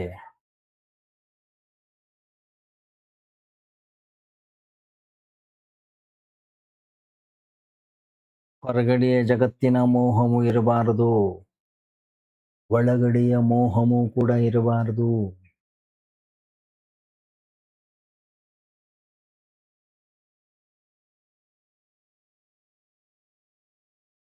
ಗಮನಿಸಿದ್ರೆ ಐನ್ಸ್ಟೈನು, ನ್ಯೂಟನ್ನು ಇಂತೆಂಥ ದೊಡ್ಡ ದೊಡ್ಡ ಇವರಿದ್ರು. ಯಾಕೆ ನಮ್ಮ ದೇಶದಲ್ಲಿ ಇರ್ಲಿಲ್ವಾ? ಇದ್ರು. ಅವರೆಲ್ಲರೂ ಒಳಗಡೆ ಹೋದ್ರು. ಪಾಶ್ಚಿಮಾತ್ಯರು ಒಳಗೆ ಬರಲೇ ಇಲ್ಲ. ಅವರು ಬರೀ ಹೊರಗೆ ಹೋದ್ರು. ಅತಿಯಾದ ಸಂಸಾರ ಅವರು ಅಳ್ತಾ ಇದ್ದಾರೆ. ಒಳಗಡೆ ಗಮನವೇ ಇಲ್ಲ ಅವ್ರಿಗೆ. ಬರೀ ಹೊರಗಡೆ ಜಗತ್ತಿನ ಕಡೆಗೆ ಓಡ್ತಾ ಇದ್ದಾರೆ. ಇನ್ನೊಬ್ಬ ವ್ಯಕ್ತಿ ಒಳಗೆ ಓಡ್ತಾ ಇದ್ದಾನೆ. ಹೊರಗಡೆಯ ವಸ್ತುವಿನ ಸತ್ಯಾಸತ್ಯತೆ ಗೊತ್ತಿಲ್ಲ, ತಿಳುವಳಿಕೆ ಇಲ್ಲ, ವಿವೇಕ ಇಲ್ಲ. ಮತ್ತೆ ಎರಡರ ಮಧ್ಯೆ ಇರುವಂಥದ್ದು ಏನಿದೆ ಅದು ನಿಜವಾದ ಜ್ಞಾನ. ಸಂಸಾರ ನಿಮ್ಮನ್ನ ಹಿಡಿಬಾರದು. ಸಂಸಾರದಲ್ಲಿಯೂ ನಾನಿರಬೇಕು.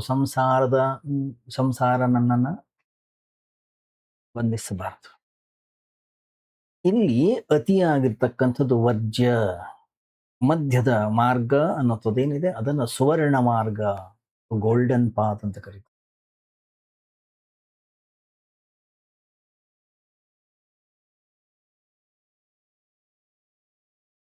ಅದಕ್ಕೆ ಸ್ಟ್ರೈಟ್ ಆಗಿ ಹೋಗು ನೀನು. ಏನು ನೇರವಾಗಿ ಮುಂದೆ ಹೋಗೋದು ಅಂತಂದ್ರೆ ಮಧ್ಯದಲ್ಲಿ ಸಾಗುವಂಥದ್ದು. ಎಡಕ್ಕೂ ಹೋಗೋದಲ್ಲ, ಬಲಕ್ಕೂ ಹೋಗೋದಲ್ಲ. ಯಾಕೆ? ಎರಡು ಕಡೆಗೂ ಕೂಡ ಪ್ರಪಾತಗಳಿವೆ. ಯಾವುದನ್ನು ಕೂಡ ಆಯ್ಕೆ ಮಾಡ್ಕೊಳ್ಳೋ ಹಾಗಿಲ್ಲ.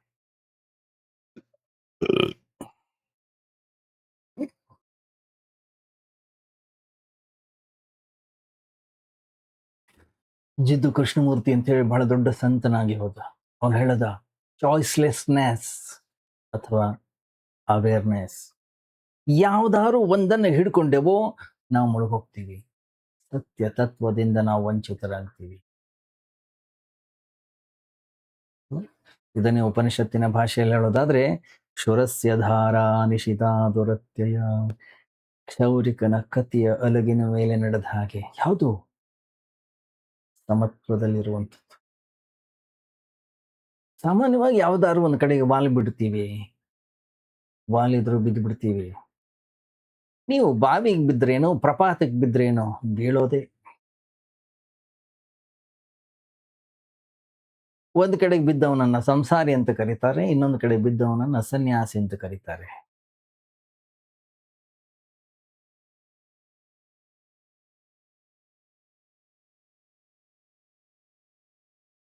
ಇಬ್ರು ಕೂಡ ಎಕ್ಸ್ಟ್ರೀಮಿಗೆ ಹೋದವ್ರೆ.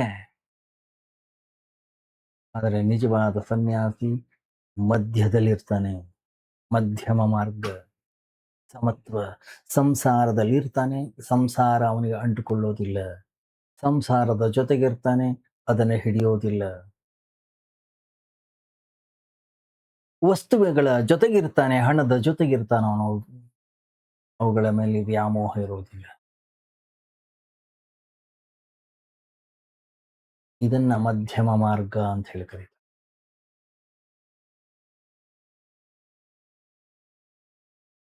ಒಬ್ಬ ಆರ್ಡಿನರಿ ಲೇಡಿ ಅತ್ಯಂತ ಮೌಲ್ಯಯುತವಾದಂತಹ ಮಾತನ್ನೇ ಹೇಳಿದಾಳ ನೋಡು.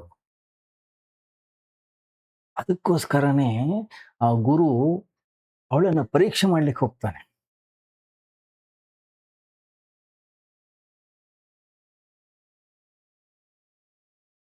ಆ ದೇವಸ್ಥಾನಕ್ಕೆ ಹೋಗೋ ದಾರಿ, ಹೋಗು ನೇರವಾಗಿ ಹೋಗು. ವಿವೇಕ ಸಿಗ್ತಕ್ಕಂತಹ ದೇವಸ್ಥಾನವನ್ನ ನೀನು ತಲುಪ್ತೀಯ. ಅಲ್ಲ, ಅದು ಶಿವಾಲಯವೋ, ಅದು ವಿಷ್ಣುವಿನ ದೇವಸ್ಥಾನವೋ, ಅದು ಹೆಸರಿದೆಯೋ ಅದಕ್ಕೆ ಹೆಸರಿಲ್ಲವೋ, ಅಲ್ಲಿ ವಿವೇಕ ನಿನಗೆ ಸಿಗ್ತದೋ ಇಲ್ಲವೋ, ಆದ್ರೆ ಒಂದಂತೂ ನಿಜ, ಎಲ್ಲಿ ವಿವೇಕ ಪ್ರಾಪ್ತಿ ಆಗತ್ತೆ ಅದಕ್ಕೆ ಹೆಸರು ದೇವಾಲಯ, ಅದಕ್ಕೆ ಹೆಸರು ಮಂದಿರ.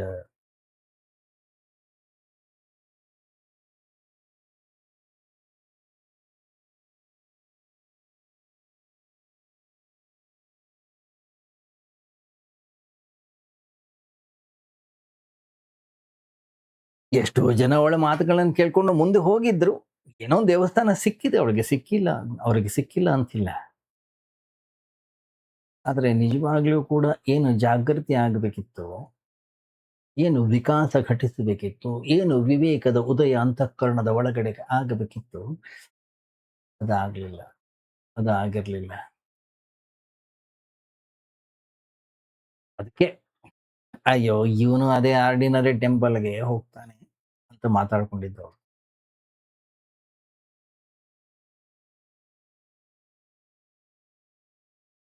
ಗಮನಿಸಿ, ಒಬ್ಬ ಜ್ಞಾನಿ, ಒಬ್ಬ ವಿವೇಕಿ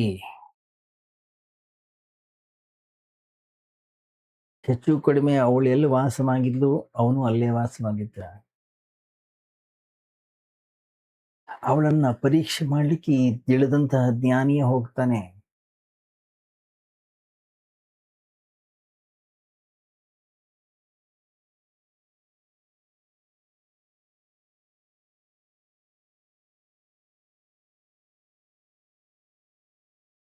ಯಾವಾಗ್ಲೂ ಕೂಡ ಅಷ್ಟೇ, ಜ್ಞಾನಿ ಆಗಿರ್ತಕ್ಕಂತಹ ತನ್ನ ಸ್ವಂತ ಅನ್ವೇಷಣೆಯನ್ನ ಮಾಡ್ತಾನೆ.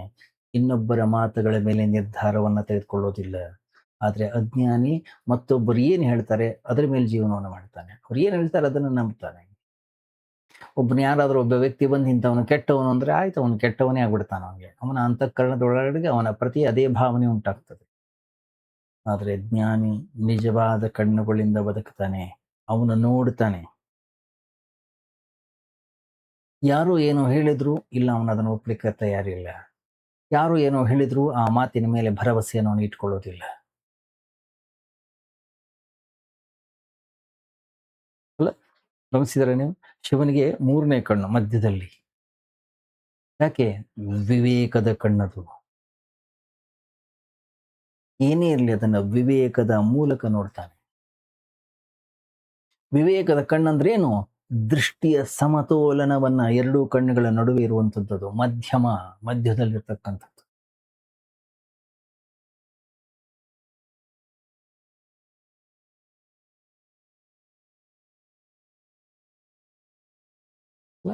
ಭಗವದ್ಗೀತೆಯಲ್ಲೆಲ್ಲ ನೋಡುದಿಲ್ವಾ?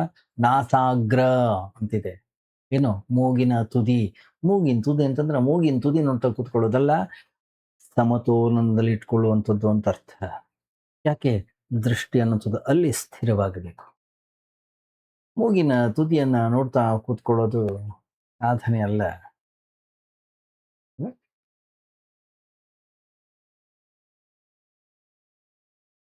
ಒಬ್ಬ ವೈದ್ಯ ಆಫ್ರಿಕಾಗೆ ಹೋಗಿದ್ನಂತೆ.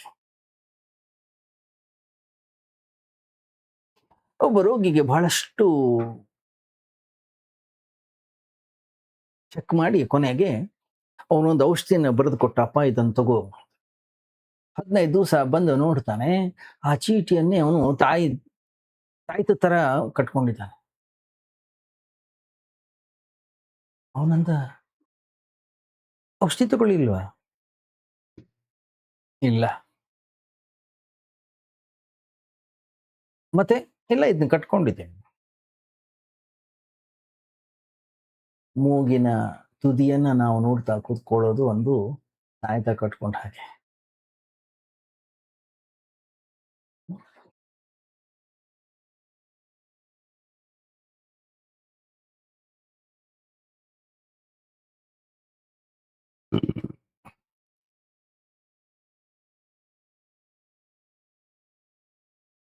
ಗಮನಿಸಿದ್ರ?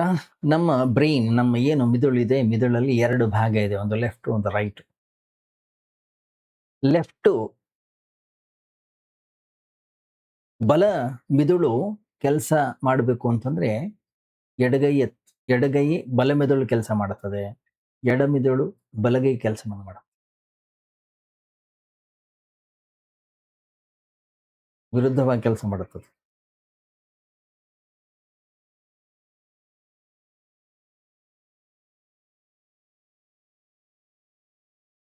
ನಾವು ಹಾಗೆ ಬೆಳಿಗ್ಗೆ ಒಂದ್ ರೀತಿ, ಮಧ್ಯಾಹ್ನ ಒಂದ್ ರೀತಿ, ಸಾಯಂಕಾಲ ಒಂದ್ ರೀತಿ, ಏನೇನೋ ಮಾತಾಡ್ತಾ ಇರ್ತೀವಿ, ಏನೇನೋ ವ್ಯವಹಾರ ಮಾಡ್ತಾ ಇರ್ತೀವಿ. ಆ ಎರಡೂ ಮಿದುಳುಗಳು ಸಂಧಿಸ್ತಕ್ಕಂತಹ ಮಧ್ಯದಲ್ಲಿ ಸ್ಥಿರವಾಗುವಂಥದ್ದೇನಿದೆ, ಅದಕ್ಕೆ ಹೆಸರು ಮೂರನೆಯ ಕಣ್ಣು. ಅದಕ್ಕೆ ಧ್ಯಾನದಲ್ಲಿ ಭೃಗೋರ್ ಮಧ್ಯೆ ಅಂತ ಹೇಳ್ತಾರೆ.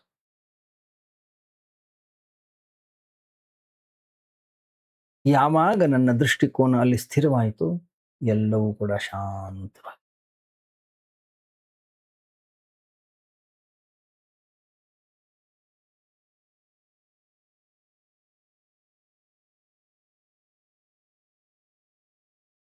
ಅದಕ್ಕೆ ಗುರು ಆ ವೃದ್ಧಿಯನ್ನ ಪರೀಕ್ಷೆ ಮಾಡ್ಲಿಕ್ಕಾಗಿ ಇನ್ನೊಂದು ಸರಿ ಹೋಗ್ತಾನೆ.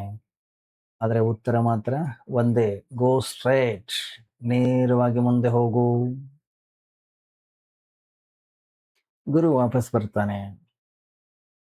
ಗುರುವಿಗೆ ಅರ್ಥ ಆಗುತ್ತೆ ಈ ವೃದ್ಧೆ ಯಾವ ಸ್ಥಿತಿಯಲ್ಲಿದ್ದಾಳೆ.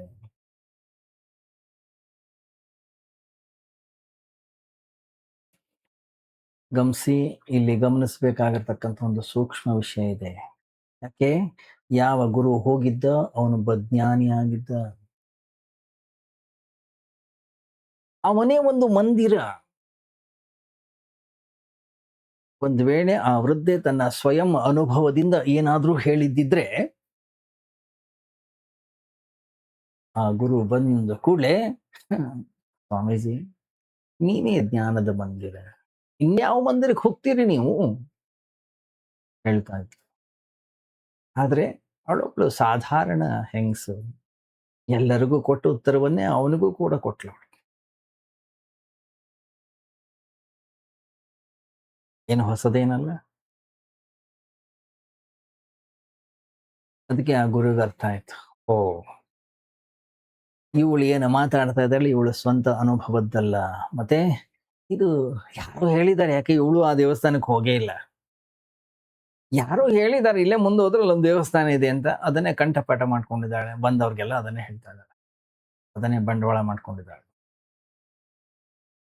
ಅವಳ ಹತ್ರ ಒಂದು ಸ್ಮೃತಿ ಇದೆ, ಒಂದು ನೆನಪಿದೆ ಅಷ್ಟೇ. ಯಾರೋ ಹೇಳಿದ ಮಾತಿನ ಮೇಲೆ ಅವಳು ಒಂದು ನಂಬ್ಕೊಂಡು ಕೂತ್ಕೊಂಡಿದ್ದಾಳೆ.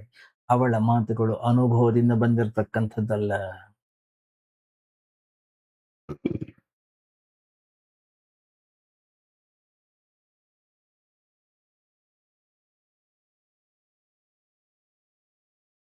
ಬೈ ಹಾರ್ಟ್ ಮಾಡಿರ್ತಕ್ಕಂಥ ಸಿದ್ಧವಾದಂತಹ ಮಾತುಗಳು ಬಹಳ ಅಪಾಯ.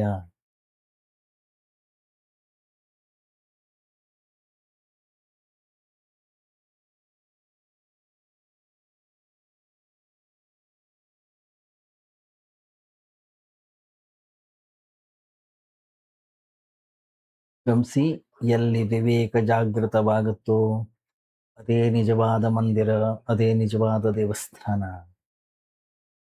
ಯಾಕೆಂದ್ರೆ ಎಲ್ಲರೂ ಯಾವ ದೇವಸ್ಥಾನವನ್ನ ಕೇಳ್ತಾ ಇದ್ರು, ಆ ದೇವಸ್ಥಾನ ವಿವೇಕಕ್ಕಾಗಿ ಸುಪ್ರಸಿದ್ಧವಾಗಿತ್ತು. ಒಬ್ಬ ಜ್ಞಾನಿಯೇ ನಮ್ಮ ಮುಂದೆ ಬಂದು ನಿಂತ್ಕೊಂಡಾಗ ಕನಿಷ್ಠ ಮಟ್ಟದ ಒಂದು ವಿವೇಕ ಎಚ್ಚರ ಆದ್ರೂ ನಮಗಿರಬೇಕು. ಆತನ ಪಾದ ಪದ್ಮಗಳಿಗೆ ಬಿದ್ದು, ಸ್ವಾಮೀಜಿ ನನಗೆ ಜ್ಞಾನವನ್ನ ಕೊಡಿ ಅಂತ ಕೇಳಬಹುದಿತ್ತು. ಸಾಕ್ಷಾತ್ ಜ್ಞಾನ ಮಂದಿರವೇ ನಮ್ಮ ಎದುರುಗಡೆಗೆ ಬಂದು ನಿಂತ್ಕೊಂಡಾಗ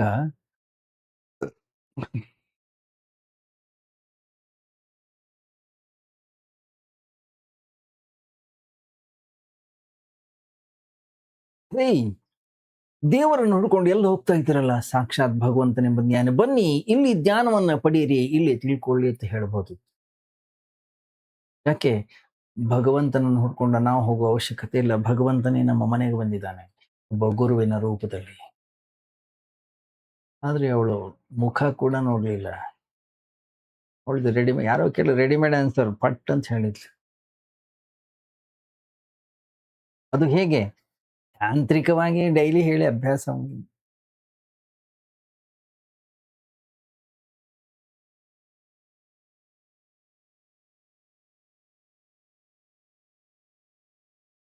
ಗಮನಿಸಿ, ಸಂಗ್ರಹ ಮಾಡಿರ್ತಕ್ಕಂತಹ ಜ್ಞಾನ ನಮ್ಮನ್ನ ಕುರುಡರನ್ನಾಗಿ ಮಾಡುತ್ತದೆ. ಭಗವದ್ಗೀತೆಯ ಶ್ಲೋಕಗಳು ನಮ್ಮ ಅಂತಃಕರಣದಲ್ಲಿ ವಿವೇಕವನ್ನ ಜಾಗೃತಗೊಳಿಸಬೇಕು. ಅದನ್ನ ಕೇವಲ ಬೈಹಾರ್ಟ್ ಮಾಡ್ತಾ ಕೂತ್ಕೊಳ್ಳೋದಾದ್ರೆ ಅವು ಕೂಡ ನಮ್ಮನ್ನ ಕುರುಡರನ್ನಾಗಿ ಮಾಡ್ತವೆ. ಎಲ್ಲ ಶಾಸ್ತ್ರಗಳು ಹಾಗೆ, ಅವುಗಳ ಮೂಲಕ ನಾವು ವಿವೇಕಿಯಾಗಬೇಕು. ಅನುಭವವನ್ನು ಹೊಂದಬೇಕು, ಅನುಭಾವಿ ಆಗಬೇಕು. ನಮ್ಮ ಅಂತಃಕರಣದ ಒಳಗಡೆಗೆ ಸಾಧನ ಮಾರ್ಗದಲ್ಲಿ ನಾವು ಇಳಿಬೇಕು. ನಾವು ಅದನ್ನ ಮಾಡಲಿಲ್ಲ. ಕೇವಲ ಆ ಶಬ್ದಗಳನ್ನ ಬೈ ಹಾರ್ಟ್ ಮಾಡ್ಕೊಂಡು ಅದನ್ನೇ ಮತ್ತೆ ಮತ್ತೆ ಮತ್ತೆ ಮತ್ತೆ ಪುನರಾವರ್ತನೆಯನ್ನ ಮಾಡೋದಾದ್ರೆ, ಗಮನಿಸಿ, ಯಾವಾಗ ನಾವು ಇದನ್ನೇ ಮಾಡ್ತಾ ಇರ್ತೀವಿ, ಸ್ವತಃ ಶ್ರೀಕೃಷ್ಣ ನಮ್ಮ ಮುಂದೆ ಬಂದು ನಿಂತ್ರೂ ಕೂಡ ನಾವು ನನ್ನ ಗುರುತಿಸ್ಲಿಕ್ಕೆ ಸಾಧ್ಯ ಇಲ್ಲ. ಒಂದು ವೇಳೆ ಅವನೇ ಬಂದು, ಹೇ ಗೀತೆ ನೋಡು ಇದು ಹೇಳ್ತೀನಿ ಅಂದ್ರೆ ಅವನಂತಾನೆ ಮುಚ್ಕೋಬ, ನಮ್ಗೆ ಗೀತೆ ಗೊತ್ತಿದೆ.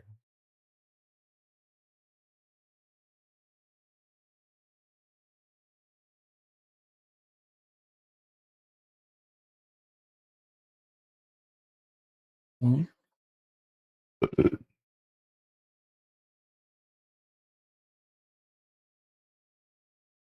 ಒಬ್ಬ ಆಫೀಸ್ನಲ್ಲಿ ಕೆಲಸ, ಬಾಸ್ ಅವನೇ, ಕೆಲಸ ಮಾಡಿ ಬಹಳ ಸುಸ್ತಾಗಿತ್ತು.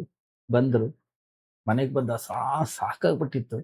ಅವನ PA ಇದ್ಲು ಒಬ್ಳು ಸೆಕ್ರೆಟರಿ. ಹೇಳ್ದ, ನೋಡು ಯಾರೇ ಫೋನ್ ಬರ್ಲಿ, ಯಾರೇ ಬರ್ಲಿ ಅವ್ರಿಗೆ ಹೇಳು ನಾನಿಲ್ಲ ಅಂತ ಹೇಳಿ. ನಂಗೆ ಸಾಕಾಗಿದೆ, ನಾನು ಯಾರನ್ನೂ ಭೇಟಿಯಾಗಿ ಮಾತಾಡ್ಲಿಕ್ಕೆ ನಾನು ಇಲ್ಲ, ನಾನು ಯಾರ ಜೊತೆನೂ ಮಾತಾಡೋದಿಲ್ಲ.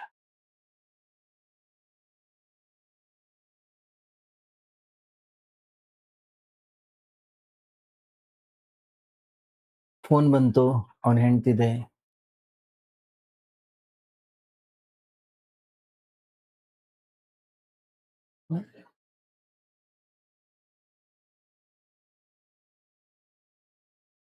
ಅವನೇನ್ ಹೇಳಿದ್ದು ಅದನ್ನ ಹೇಳಿದ್ಲಷ್ಟೇ.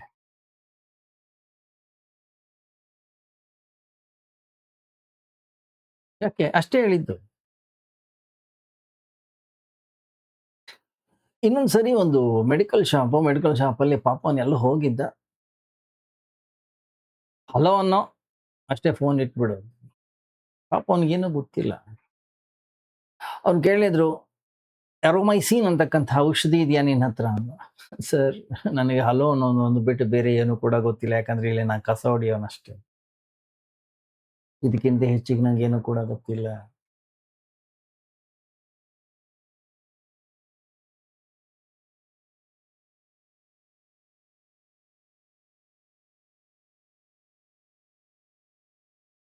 ಗಮನಿಸಿ ಅಟ್‌ಲೀಸ್ಟು ಮೆಡಿಕಲ್ ಶಾಪಲ್ಲಿ ಕೆಲಸ ಮಾಡೋನು ಹೇಳ್ದ ನಂಗೆ ಇಷ್ಟೇ ಗೊತ್ತು ಅಂತ ಹೇಳಿ.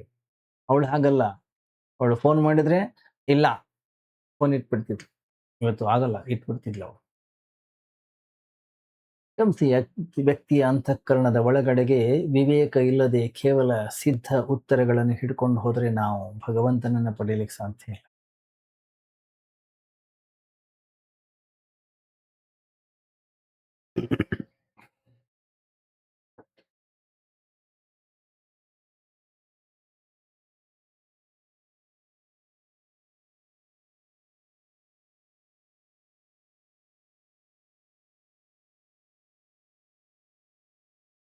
ಭಗವಂತನನ್ನ ಕಂಡುಕೊಳ್ಬೇಕು. ತುಲಾಧರ ಮಧ್ಯದಲ್ಲಿ ನಿಲ್ಲೋದನ್ನ ಕಲಿಬೇಕು ನಾವು.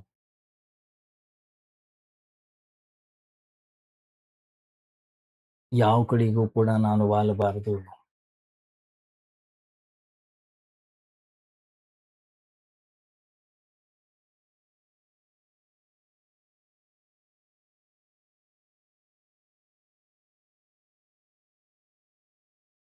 ಗುರು ಬಂದು ಹೇಳ್ದ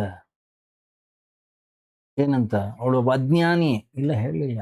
ನಾನೊಂದಿಷ್ಟು ತನಿಖೆಯನ್ನು ಮಾಡ್ಕೊಂಡು ಬರ್ತೀನಿ. ನಾನೊಂದಿಷ್ಟು ತಿಳ್ಕೊಂಡು ಬರ್ತೀನಿ ಅವಳ ಬಗ್ಗೆ.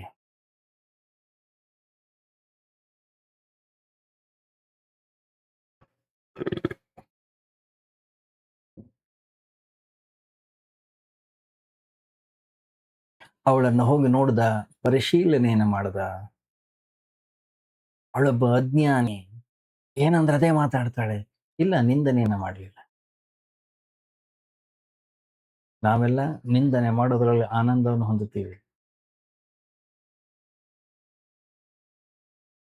ಆದ್ರೆ ಒಬ್ಬ ಸಂತ, ಒಬ್ಬ ಮಹಾತ್ಮ ಇಲ್ಲ ಅವನನ್ನ ಗುಣಗಾನನೂ ಮಾಡೋದಿಲ್ಲ. ಇನ್ನೊಬ್ಬರ ನಿಂದನೆಯನ್ನು ಕೂಡ ಮಾಡ್ಲಿಕ್ಕೆ ಹೋಗಲ್ಲ. ಅಲ್ಲ ನಮ್ಮ ಎದುರುಗಡೆ ಯಾರಾದ್ರೂ ಒಬ್ಬ ಶ್ರೇಷ್ಠ ವ್ಯಕ್ತಿ ಅಂತಕ್ಕಂಥವನು ಬಂದ್ರೆ ನಮ್ಗೆ ಸ್ವಲ್ಪ ಗಲಿಬಿಲಿ ಆಗುತ್ತೆ. ಮತ್ತೊಬ್ಬರನ್ನ ಬೈಯೋದು, ಮತ್ತೊಬ್ಬರನ್ನ ನಿಂದನೆ ಮಾಡೋದು, ಮತ್ತೊಬ್ಬರನ್ನ ಆಡ್ಕೊಂಡು ಹೋಗೋದು ಅಂದ್ರೆ ಏನೋ ಒಂದ್ ಸ್ವಲ್ಪ ಆನಂದ, ಖುಷಿ, ಸಂತೋಷ ಸಿಗುತ್ತೆ ನಮ್ಗೆ. ಯಾಕೆಂದ್ರೆ ಮತ್ತೊಬ್ಬರನ್ನ ಕೆಳಗಡೆ ಮಾಡ್ತೀವಿ ನಾವು. ನಮ್ಮನ್ನು ನಾವು ಮೇಲೆ ಮಾಡ್ಕೊಳ್ತೀವಿ. ನಮ್ಮ ಅಹಂಕಾರಕ್ಕೆ ಏನೋ ಒಂಥರ ತೃಪ್ತಿ ಸಿಗುತ್ತೆ. ಅವನೊಬ್ಬ ಒಬ್ಬ ವ್ಯಕ್ತಿ ಕಳ್ಳ, ಅವನೊಬ್ಬ ವ್ಯಭಿಚಾರಿ, ಅವನು ಅಂತವನು ಇಂಥ ಸಾಕ್ಷಿ ಕೇಳ್ತೀವ ನಾವು? ಸಾಕ್ಷ್ಯನ ಕೇಳೋದಿಲ್ಲ. ಅವನು ಒಂದ್ ಹೇಳಿದ್ರೆ ನಾವು ಇನ್ನೊಬ್ರಿಗೆ ಹೇಳುವಾಗ ಇನ್ನೊಂದಿಷ್ಟು ಉಪಕಾರ ಹಚ್ಚಿ ಹೇಳಿರ್ತೀವಿ. ಯಾರಾದ್ರೂ ಒಬ್ಬ ಸಜ್ಜನ, ಮಹಾತ್ಮ, ಸಂತ ಅಂದ್ರೆ ನಾವು ಅಂತೀವಿ.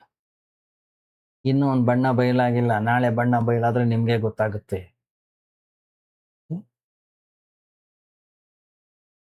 ಎಲ್ಲರನ್ನೂ ಚಿಕ್ಕವರನ್ನಾಗಿ ಮಾಡಿ ನೋಡ್ತೀವಿ ನಾವು. ಎಲ್ಲರೂ ಕೂಡ ದುಷ್ಟರನ್ನಾಗಿ ಮಾಡಿ ನೋಡುವ ಪ್ರಯತ್ನವನ್ನ ಮಾಡ್ತೀವಿ. ಏನಿದು? ಇದೇ ನಮ್ಮ ಅಜ್ಞಾನದ ಒಂದು ಸಂಕೇತ. ಹ್ಮ್.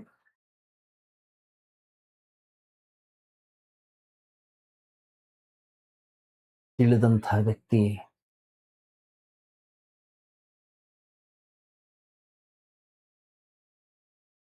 ನೀನು ಕೆಟ್ಟವ ಯಾವತ್ತೂ ಕೂಡ ಜರಿಯೋದಿಲ್ಲ.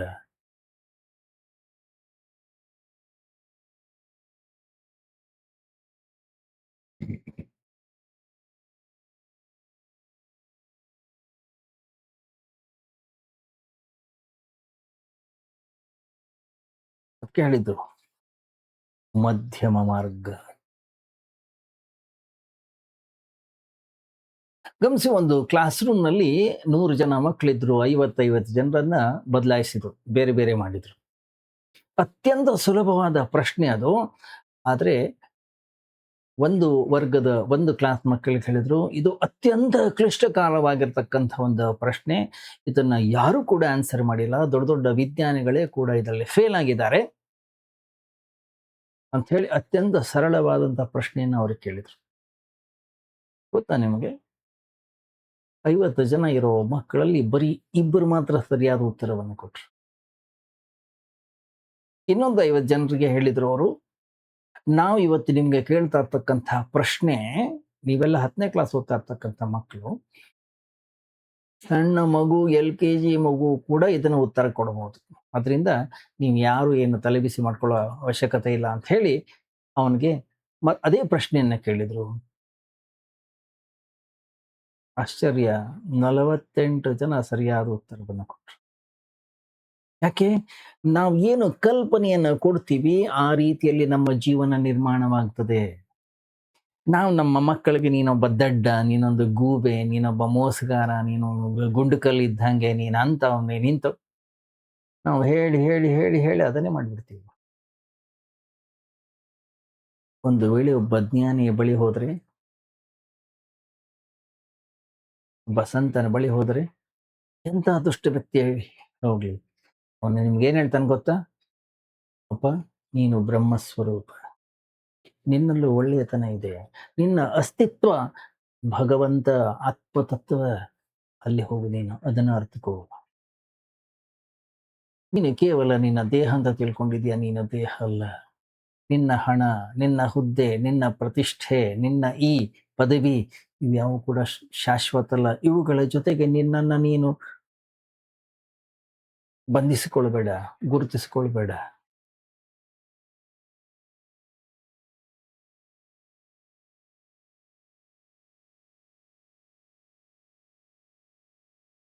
ನೀನು ಯಾರು ಅನ್ನೋದನ್ನ ನೀನು ತಿಳ್ಕೊ.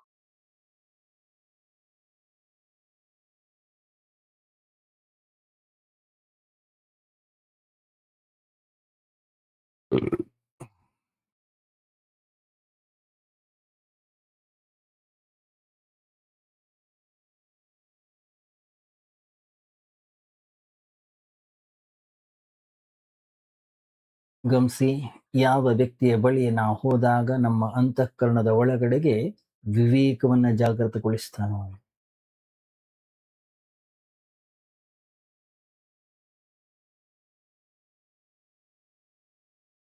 ಅವನೇ ನಿಜವಾದ ಸಂತ, ಅವನೇ ನಿಜವಾದ ಗುರು. ಆದ್ರಿಂದ ಅಲ್ವಾ ಗುರುವಿಗೆ ಅತ್ಯಂತ ಉನ್ನತವಾದಂತಹ ಸ್ಥಾನವನ್ನ ಕೊಟ್ಟಿರೋದು.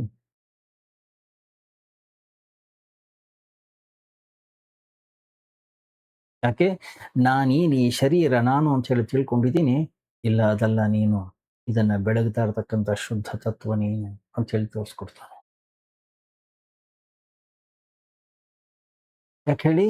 ಗುರು ಆ ಸತ್ಯ ತತ್ವವನ್ನ ಅನ್ವೇಷಣೆ ಮಾಡಿದ್ದಾನೆ, ಅರಿತುಕೊಂಡಿದ್ದಾನವನು. ಅವನ ಬಳಿ ನಾವು ಹೋದಾಗ ನಮ್ಮ ನಿಜವಾದ ಸ್ವಭಾವ, ನಮ್ಮ ನಿಜವಾದ ಸ್ವರೂಪದ ಪರಿಚಯ ನಮಗಾಗ್ತದೆ. ನಮ್ಮ ಸ್ವಭಾವ ಅಮೃತ ಸ್ವರೂಪ ಅನ್ನುವಂಥದ್ದನ್ನು ಅವನು ನಮಗೆ ತೋರಿಸಿಕೊಡ್ತಾನೆ.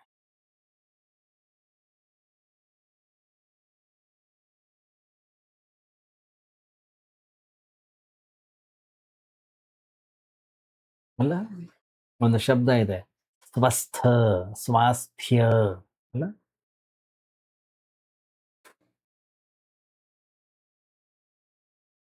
ಯಾವ ವ್ಯಕ್ತಿ ಸತ್ತು ಹೋಗಿದ್ದಾನೋ ಅವನಿಗೆ ಸಂಪೂರ್ಣವಾದಂತ ಆರೋಗ್ಯವನ್ನು ಕೊಡ್ಲಿಕ್ಕೆ ಆಗೋದಿಲ್ಲ. ಸ್ವಾಸ್ಥ್ಯ ಅಂತಕ್ಕಂಥ ಶಬ್ದದ ಅರ್ಥ ಅಮೃತ ಅಂತ ಅರ್ಥ. ಯಾವುದಕ್ಕೆ ಮರಣವಿಲ್ವೋ, ಯಾವುದು ಬದಲಾವಣೆಯನ್ನು ಹೊಂದೋದಿಲ್ವೋ ಅದಕ್ಕೆ ಹೆಸರು ಸ್ವಾಸ್ಥ್ಯ. ಅಲ್ಲ, ಸ್ವಾಸ್ಥ್ಯ ಶಬ್ದ ನೋಡಿದ್ವಿ ನಾವು. ಸ್ವೇತಿಷ್ಠತಿ, ಯಾವ ವ್ಯಕ್ತಿ ತನ್ನಲ್ಲೇ ತಾನು ಸ್ಥಿರನಾಗುತ್ತಾನೋ,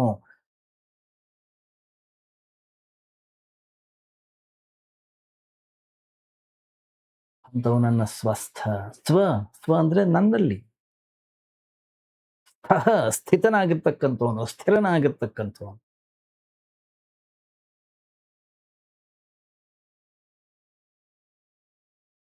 ಶರೀರದಲ್ಲಲ್ಲ, ಮನಸ್ಸು ಬುದ್ಧಿಯಲ್ಲ, ಮನೆಯಲ್ಲ, ಹೆಂಡತಿ ಮಕ್ಕಳಲ್ಲ. ವೇತಿಷ್ಠತಿ. ಶರೀರದ ಮಟ್ಟದಲ್ಲಿ ಕಾಯಿಲೆಗಳು ಇದ್ದೇ ಇರ್ತವೆ. ಇವತ್ತು ಹೊಟ್ಟೆ ನೋವು, ನಾಳೆ ಸೊಂಟ ನೋವು, ನಾಡಿದ್ದು ಕಾಲು ನೋವು, ಇನ್ನೊಬ್ಬರಿಗೆ ತಲೆನೋವು.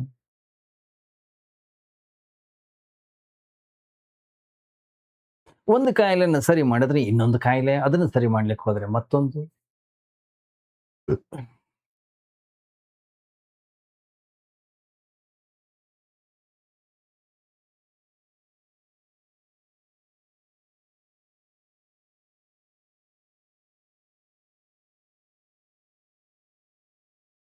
ಈ ಹೊರಗಡೆಯ ವಿಷಯ ವಸ್ತುಗಳಿಂದ ಕ್ಷಣಿಕವಾದಂತಹ ಸಮಾಧಾನ, ಆನಂದ ನಮಗೆ ಸಿಗಬಹುದೇ ಹೊರತು ಪರಮಾನಂದ, ಶಾಂತಿ, ಸಂತೋಷ ಹೊರಗಡೆಯ ಜಗತ್ತಿನಿಂದ ಪದವಿ ಸಿಗ್ಬೋದು, ಶ್ರೇಯಸ್ಸು ಸಿಗ್ಬೋದು, ಆದರೆ ಒಳಗಡೆಯ ಕಿರಿಕಿರಿ, ಅಶಾಂತಿ ಯಾವಾಗಲೂ ಇರುತ್ತೆ. ಪ್ರಪಂಚದ ಯಾವುದೇ ಪದವಿ, ಪ್ರಪಂಚದ ಯಾವುದೇ ಆಸ್ತಿ ಪಾಸ್ತಿ, ಪ್ರಪಂಚದ ಯಾವುದೇ ಬೆಳ್ಳಿ ಬಂಗಾರ, ಐಶ್ವರ್ಯ ಸಂಪತ್ತು ಅಂತಃಕರಣದ ಶಾಂತಿಯನ್ನು ತಂದುಕೊಡ್ಲಿಕ್ಕಾಗೋದಿಲ್ಲ. ಅಂತಃಕರಣದ ಒಳಗಡೆ ಭಗವಂತನ ಪ್ರಾಪ್ತಿಯನ್ನು ಮಾಡ್ಕೊಳ್ಲಿಕ್ಕಾಗೋದಿಲ್ಲ.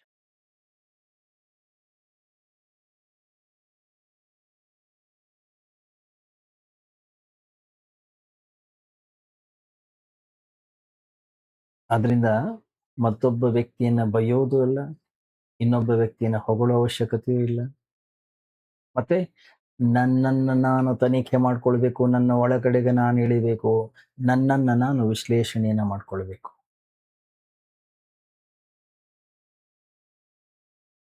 ಆವಾಗ ಏನು ಅನುಭವದ ಮೂಲಕ ಜ್ಞಾನ ಅನ್ಸೋದು ನಮಗೆ ಪ್ರಾಪ್ತಿಯಾಗುತ್ತೆ, ಅದೇ ನಿಜವಾದ.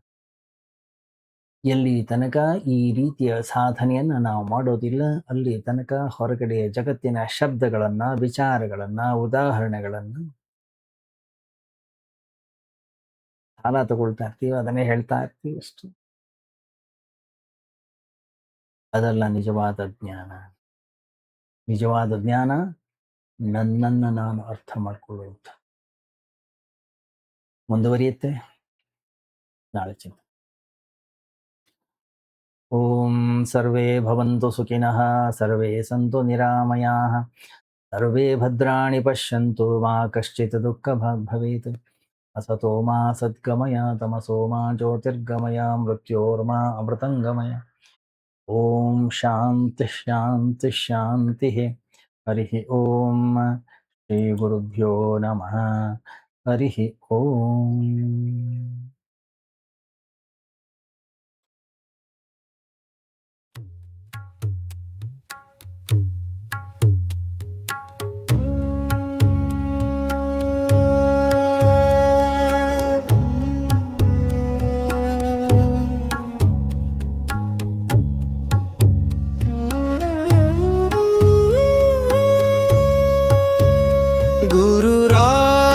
ಸಿದ್ಧಾರೂರ ಸಮರ್ಥ ಬೆಳಗುವೆ ನಾರುತಿಯ, ಗುರುವರ ಬೆಳಗುವೆ ನಾರತಿಯ. ಗುರುರಾಜ ಸಿದ್ಧಾರೂರ ಸಮರ್ಥ ಬೆಳಗುವೆ ನಾರುತಿಯ, ಗುರುವರ ಬೆಳಗುವೆ ನಾರತಿಯ. ಮೋಕ್ಷಾಪೇಕ್ಷೆಗೆ ತತ್ವಂ ಪದದಾರ್ಥವ ಬೋಧಿಸಿದಿ, ಗುರುವರಾರ್ಥವ ಬೋಧಿಸಿದಿ. ಓಕ್ಷಾವಾಹನ ಶಂಕರ ನಾಮೋ ಚಾರವ ಮಾಡಿಸಿದಿ, ಗುರುವರ ಉಚ್ಚಾರವ ಮಾಡಿಸಿದಿ.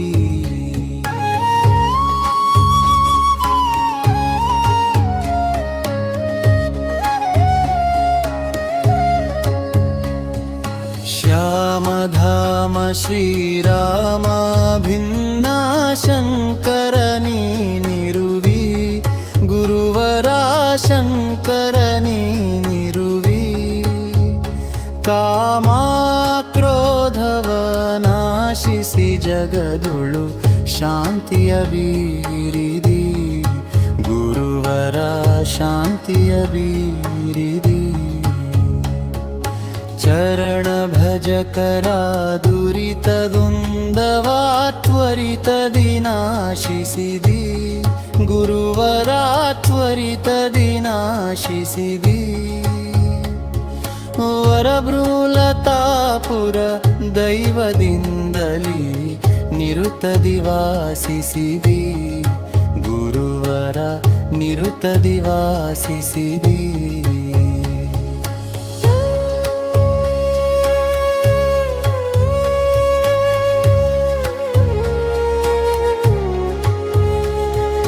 ಗುರುವರ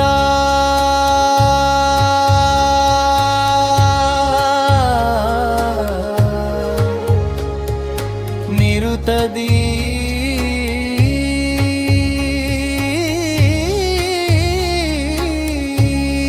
ವಾಸಿಸಿದಿ